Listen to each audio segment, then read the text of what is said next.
Today's celebration carries a meaningful theme, a legacy of excellence and compassion in midwifery service.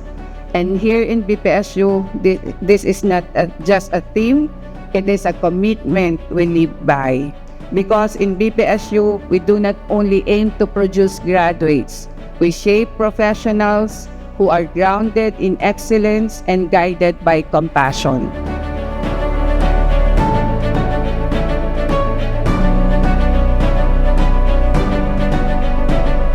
This school, which has produced top-notchers in the licensure examinations, is a proof of the excellence shown by the students graduating from this institution. Midwifery is a vocation that literally brings life and hope to our country.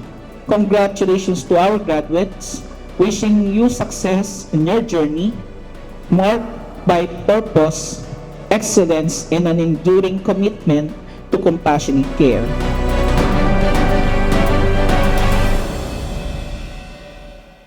Today, we celebrate not only your achievements, but your journey and the long hours, the sacrifices, and the quiet determination that brought you here. Congratulations! You deserve a big round of applause.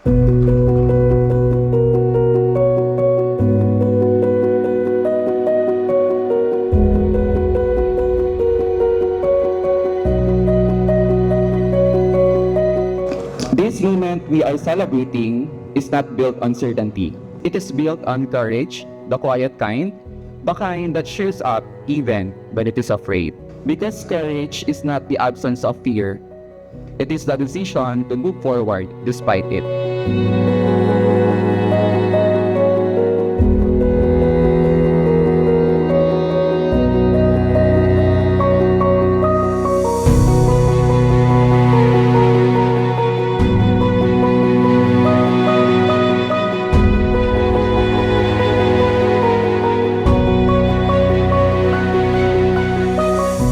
The future of midwifery depends on our commitment to uphold the highest standards of practice, to adapt to the evolving needs of healthcare, and to continue advocating for the well-being and dignity of every mother and child.